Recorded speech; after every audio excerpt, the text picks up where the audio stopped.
Sir Muslim ನಾಯಕನ ಅಭಿಪ್ರಾಯಗಳು ವ್ಯಕ್ತವಾಗಿದ್ದಾವೆ. ಇಷ್ಟು ಬೇಗ ಆ್ಯಕ್ಷನ್ ನಾನು ಇದನ್ನೆಲ್ಲ ಹೈಕಮಾಂಡು ಮತ್ತು ರಾಜ್ಯಾಧ್ಯಕ್ಷರು ಅವ್ರ ವ್ಯಾಪ್ತಿಗೆ ಬಿಡ್ತದೆ. ಮೋಸ್ಟ್ಲಿ ಅವ್ರು ಏನೇ ಡಿಸಿಷನ್ ತೊಗೊಂಡ್ರು ಕೂಡ ಅವ್ರ ವಿವೇಚನಕ್ಕೆ ಬಿಟ್ಟುಬಿಡ್ತೀನಿ. ಬಿಕಾಸ್ ನಾನು ಯಾವಾಗಲೂ ಕೂಡ ಪಕ್ಷದ ಬಗ್ಗೆ ಮತ್ತು ಈ ಇಂಟರ್ನಲ್ಲು ಏನು ಬೇರೆ ಬೇರೆ ವಿಚಾರಗಳಿದ್ದಾವೆ ಅದ್ರ ಬಗ್ಗೆ ನಾನು ಕಾಮೆಂಟ್ ಮಾಡಲ್ಲ. ಅದೆಲ್ಲ ವರಿಷ್ಠರು ಏನು ತೀರ್ಮಾನ ಮಾಡ್ತಾರೆ ನಾನು ಅದರಿಂದ ದೂರ ಇರ್ತೀವಿ. ಅವ್ರು ಏನು ಮಾರ್ಗದರ್ಶನ ಕೊಡ್ತಾರೆ ಸೂಕ್ಷ್ಮ ಇರ್ತದೆ ಇದು. ಮತ್ತು ಒಂದು ಹೇಳಿಕೆ ನಾನು ಕೊಟ್ಟು ಅದನ್ನು ಇನ್ನೊಬ್ಬರು ಅದನ್ನು ಬೇರೆ ಹೇಳೋದು ನಮ್ಮ ಪಕ್ಷದೊಳಗೆ ಹಾಗೇನಾದ್ರು ಇದ್ದರೆ ನಾನು ಪಕ್ಷದ ಒಂದು ಆಂತರಿಕ ವ್ಯವಸ್ಥೆ ಇದೆ ನಮಗೆ, ಅಲ್ಲಿ ಯಾವಾಗ ಹೇಳಬೇಕು ಯಾವ ಸಂದರ್ಭದಲ್ಲಿ ಅವಾಗ ನಾನು ಹೇಳಕ್ಕೆ ಇಷ್ಟಪಡ್ತೇನೆ. ಈಗ ರಾಜಣ್ಣವ್ರು ಹೇಳಿರೋದ್ರಿಂದ ಅವ್ರಿಗೆ ಹೋಗಿ ಕೇಳಿ ಅಮ್ಮ. ರಾಜಣ್ಣವರಾಗಲಿ ಇನ್ನೊಬ್ಬರಾಗಲಿ ಮಾತಾಡ್ತಕ್ಕಂಥದ್ದಕ್ಕೆ ಮಧು ಬಂಗಾರಪ್ಪ ಉತ್ತರ ಕೊಡೋದಿಲ್ಲ. ಯಾಕೆಂದರೆ ನಾನು ಕಾಂಗ್ರೆಸ್ಸಿಗೆ ನಮಗೊಂದು ಲಿಮಿಟೇಷನ್ ಇರ್ತದೆ, ಎಲ್ಲಿ ಏನು ಮಾತಾಡಬೇಕಂತ ಹೇಳಿ ಆ ಜವಾಬ್ದಾರಿಯಾಗಿ ನಾವು ಮಾಡ್ತೇವೆ ಅಂತ.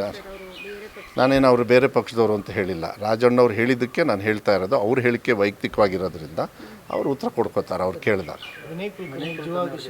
ಇಲ್ಲ, ಇಟ್ಸ್ ಎ ವೆರಿ ಇಲ್ಲ ಅದು ಸಿ ಅವರು ಈಗ ಅಧ್ಯಕ್ಷರದ್ದು ಸ್ಟೇಟ್ಮೆಂಟ್ ನೋಡಿದೆ, ಯಡಿಯೂರಪ್ಪರು ಸ್ಟೇಟ್ಮೆಂಟು ಅವರು ಒಂಥರ ಬೇರೆ ರೀತಿಯಲ್ಲಿ ಇದೆಲ್ಲ ಹಿಂಗಾಗಬಾರ್ದಾಗಿತ್ತು.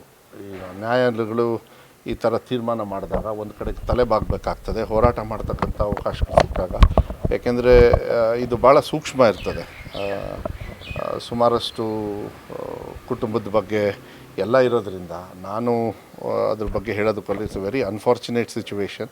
ಹಿಂಗೆ ಆಗಬಾರ್ದಾಗಿತ್ತು, ಈ ಎಪಿಸೋಡ್ಸೇ ಆಗಬಾರ್ದಾಗಿತ್ತು. ಈ 10-12 ವರ್ಷದಿಂದ ಏನಾಗಿದೆ ಸ್ಟಾರ್ಟಿಂಗಿಂದ ಹಿಡಿದು ಇಲ್ಲಿವರೆಗೂ ಕೂಡ ನ್ಯಾಯಾಲಯ ಏನಾದ್ರು ಹೇಳಿದಾಗ ನಾವೇನೇ ಹೇಳಿದ್ರೂ ಅದು ನಮ್ಮನ್ನು ಬೇರೆ ದೃಷ್ಟಿಯಲ್ಲಿ ನೋಡ್ತಾರೆ ಯಾವಾಗಲೂ ಕೂಡ. ಆದರೆ ಈ ಸಿಚುವೇಶನ್ ಆಗಬಾರ್ದಾಗಿತ್ತು.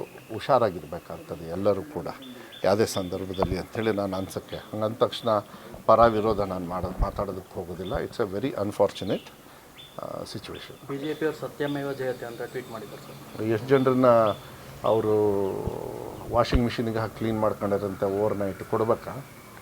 ಯಾರ್ಯಾರ ಮೇಲೆ ಎಷ್ಟೆಷ್ಟು, ಯಾರ್ಯಾರ ಮೇಲೆ ಮರ್ಡರ್ ಕೇಸ್ ಇದೆ, ಇಡಿ ಕೇಸ್ ಇದೆ, ಇನ್ಕಮ್ ಟ್ಯಾಕ್ಸ್ ಇದೆ, ಅವ್ರನ್ನೆಲ್ಲರನ್ನೂ ವಾಷಿಂಗ್ ಮಿಷಿನಿಗೆ ಹಾಕಿ BJP ವಾಷಿಂಗ್ ಮಿಷಿನಿಗೆ ಈ ಥರ ನಿಮ್ಮ ಕಲರ್ ಇರೋ ಶರ್ಟ್ ಎಲ್ಲ ಬೆಳ್ಳಕ್ಕಾಗ್ಬಿಟ್ಟವು.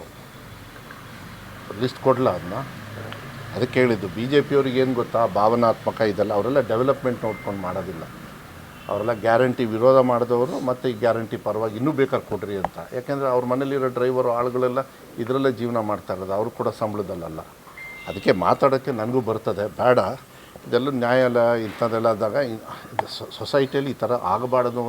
ಆ ರೀತಿ ನಾವು ನೋಡ್ಕೊಳ್ಬೇಕಾಗುತ್ತೆ. ಅದೆಲ್ಲ ನಮ್ಮ ಜವಾಬ್ದಾರಿ, ಸಾಮಾನ್ಯ ಜನರ ಜವಾಬ್ದಾರಿ, ನಮ್ಮಂಥವ್ರು ಆಡಳಿತ ಮಾಡೋರ ಜವಾಬ್ದಾರಿ.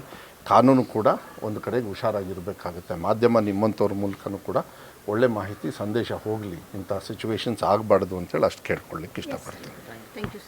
ಕ್ಷಣ ಕ್ಷಣದ ಸುದ್ದಿಗಳಿಗಾಗಿ ಫ್ರೀಡಂ ಟಿವಿ ಸಬ್ಸ್ಕ್ರೈಬ್ ಮಾಡಿ, ಲೈಕ್ ಮಾಡಿ ಹಾಗೂ ಫಾಲೋ ಮಾಡಿ. ಹೊಸ ಸುದ್ದಿಗಳ ನೋಟಿಫಿಕೇಶನ್ಗಾಗಿ ಬೆಲ್ ಐಕಾನ್ ಮೇಲೆ ಕ್ಲಿಕ್ ಮಾಡಿ.